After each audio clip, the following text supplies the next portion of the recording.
Good morning, Evergreen. This morning, Chapter 8 of Fangspew and the Black Pond. Chapter 8 is entitled Fangspew and the Mud Mort. Part 1. The day started off normally enough. As usual, Fangspew and Bubbles Lime woke up as the sun rose and straightway went to the pond for their morning bath. After that, they hopped up to the northern path to meet with T-Moss for breakfast. Normally, they would wake T-Moss with a vigorous croaking. Fangspew loved doing that. From the bottom of his tree. T-Moss would stick his head out to see who was there, then come down for breakfast. Breakfast for the three of them was a quiet affair, interspersed with just a couple of sentences such as, "Ooh, try the red ants. They're especially crunchy this morning." Or, "The black flies are juicy. Have this one." And often with just the occasional "yum" thrown in. It was during the hop up to the northern path that the day took a turn away from normal. Instead of waking T-Moss in his tree, he met them on the path and did not waste time with pleasantries. No, "Good morning, did you sleep well?" but rather, "Get over here, stand here on this root." Fangspew and Bubbles Lime looked at each other in surprise. However, they had been through enough adventures together not to question direct orders such as the one T-Moss had just issued. They hopped over to the nearby oak and stood on the root. "What's up, T-Moss?" said Fangspew, "and why are we standing on this root?" "Do you remember Nose the Mole?" asked T-Moss. "You know, the one who dug those holes to trap the Slimerink? Well, he came and visited me this morning. He said that a mud mort had arrived in the pond area, and you need to be told immediately. That's what he said. Tell Fangspew right away. And that's why you're on the route." "I've heard of a mud mort before," said Bubbles Lime, "but I can't remember what they are." Fangspew looked grim. "I can," he said, "and they're not pleasant." T-Moss explained. "A mud mort is a relative of the mole. They're frog hunters and attack by tunneling underground to where the frog is, and then popping up like a demon jack-in-the-box and grabbing the frog in its mouth with its strong front paws. It homes in on frogs by the vibration from movement, so it's smart for frogs to stand on rocks or tree roots to avoid getting eaten. The mud mort can't burst through a root or a stone, can they? They have very large mouth, sharp teeth, strong front paws. Their back legs are weak, and they never leave the hole they dig. Also, they can use the tunnels that moles have dug, which means they can move fast," added Fangspew. Bubbles looked worried, but was thinking quickly. "We need to warn the others," she said. "We need to head back to the pond." There was no debate. The three turned around and walked speedily back to where the other frog families were. Upon arrival, the three friends split up. Bubbles Lime swam out into the pond to notify the frogs enjoying their morning swim. Fangspew swam along the edge of the pond, swimming, not hopping on land, because mud morts don't attack in the water, shouting the bad news to the frogs all along the shore. T-Moss went the other direction, spreading the same bad news. After the pond inhabitants were notified, the three friends gathered together back at Fangspew and Bubbles' mud hole. Other friends gathered around to discuss what to do about the mud mort. Most agreed, but nothing could be done except sleep on rocks and minimize the time spent on land. When on land, most agreed that restricting the movement would decrease vibration and therefore not allow the mud mort to target individuals. Unfortunately, the frogs are wrong. Mud morts do use vibration to home in, but that's not all they use. They have excellent sense of smell too and can use that. The rest of the day was spent normally. A lot of swimming, playing in the water, eating bugs, and visiting friends. T-Moss, geckos were not on the mud mort menu, spent the day on land. Whenever Fangspew or Bubbles came onto the land, they made sure to sit on rocks. Matter of fact, Fangspew kicked a couple of large flat rocks over from the pond's edge for them to sit on and sleep on. The mud mort struck late that night. It targeted an older frog, one who was not sleeping on a rock. The next morning, when he was discovered missing, a panic ensued. The missing frog, who everyone knew was dead, had not been moving when attacked. He had been asleep. The mud mort had therefore not located him by vibration. So, how have the mud morts done it? The frogs were confused and worried. T-Moss came to the pond early in the morning and met with Fangspew and Bubbles Lime. The threesome quickly grew to a small crowd, with everyone trying to speak at once. Fangspew had to raise his voice 3 times to get order. When the crowd quieted, Fangspew spoke. "Friends, family, the purpose of this meeting is to decide what to do about the mud mort, if anything can be done. I've been talking to T-Moss and we have an idea, but I'm not sure it's a good one, and it'll likely be dangerous. Here's what we're thinking. We put a bunch of flat stones in a circle with an open area in the center, kind of like a rock donut with a dirt hole. Dirt donut hole. Several of us get up on the flat rock, legs pointed inward, and kick the ground.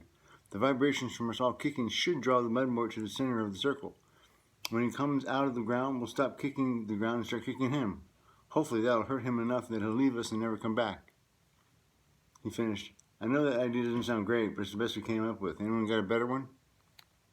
The crowd erupted again. Discussion flew back and forth, but it appeared no one had a better idea. Fangspew asked for and got 4 volunteers to join with him, so it would be a circle of 5. After some discussion, location was picked and the 5 stones moved into place. The plan was to start kicking the ground around dusk and draw in the mudmort. Afternoon went quickly. Fangspew spent time with his wife and T-Moss. They told stories, told jokes, and tried not to think about the possible encounter with the mudmort later that evening. The sun sped across the sky. The 5 gathered at the appointed time, took their place on the rocks, and set up a rhythmic kicking. They kept at it, even though it was both boring and tiring, and it wasn't until the sun had disappeared behind the horizon that the mudmort struck. Even though the frogs had wanted the mudmort to strike, the eruption of black earth in the center of the circle took everyone by surprise. Almost soundless. One minute the frogs were kicking and bored, the next dirt was flying, large jaw and sharp teeth flashing, and panic was in the air. The 5 kicking frogs remained in their position and redirected their kicks from the ground to the black sides of the mudmort. They kicked for all they were worth. Imagine, if you will, 5 2-year-old human beings kicking a professional football player. It might irritate the football player, but do you think it would hurt him? Certainly not. But now you have an idea of what the mudmort felt. Irritation. And likely frustration. And it had executed a wonderful attack and been tricked by frogs. But it did not flee. Even though no frog was within its grasping jaws, it still had powerful front paws, and it swung them around, reaching for anything. And, horribly, it was successful. It caught one of the frogs by the hind leg in mid-kick, lifted it easily off the ground toward its mouth. The captured frog let out a desperate croak. The others kicked harder, faster. Surprisingly, it was their turn to be successful. The mudmort dropped the frog, retreated down his hole, and just as quickly as it had erupted, it disappeared. All was quiet, except for the gasping of breath. For a good 5 minutes, no one said anything. Then, by mutual consent, the 5 pushed their stones together and discussed the night's events. Initially, everyone was happy. They had chased away the mudmort. It was gone. But after the euphoria was gone too, they realized that while the mudmort was gone, it was perhaps not gone forever. They had not heard it might come back. It was a long night for Fangspew and Bubbles Lime. The frog that almost died was her brother, and she'd been distraught. Fangspew was unable to console her and was deeply concerned that the mudmort could return. Try as he might, Fangspew could not come up with another plan. It was a long night. As it turned out, the mudmort was not gone for good. Its attack had been foiled once that evening, but was not foiled the second time. In the early hours of the morning, it struck, killed, and ate a young frog. The victim had been sleeping on a flat stone, and so once again the frogs were perplexed. How had the mudmort targeted its victim? There were definitely no vibrations. T-Moss was the one who figured it out. The next morning, upon being told of the attack, he suggested that perhaps the mudmort targets his victim not only by vibration, but perhaps through a sense of smell. That was bad news indeed, as it meant sitting and sleeping on a rock would not keep you safe. The gloom and dismay among the frogs was thick, and Fangspew was still without any good ideas.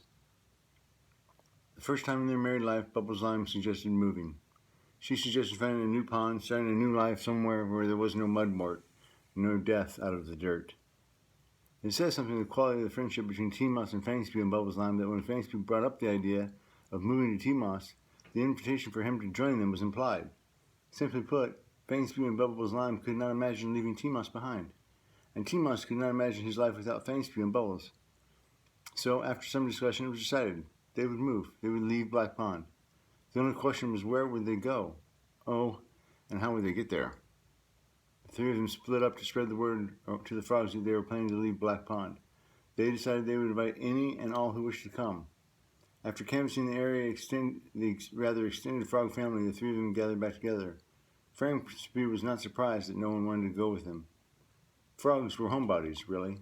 They normally lived and died in the same pond. Relocating was very uncommon. They still, however, had not decided where to go or how they were going to get there. It was Bubbles who came up with the best idea. Do you remember Flutterby? Think perhaps you'd give us a ride? Maybe she has a friend who could take you up. Bubbles Lime, what a great idea!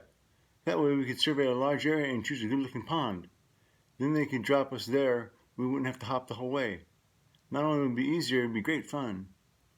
The three of them smiled at each other, all nodding. T-Mouse took the agreement as his marching orders, turned on his heel, started headed back up the north path. He planned to climb to the very top of the tree, hail a passing bird, and pass the request for Flutterby. The idea of a fresh adventure, especially one as large as this, certainly put a spring in his step. He didn't hop, he was a gecko, not a frog, but he did walk with a bounce. To be continued.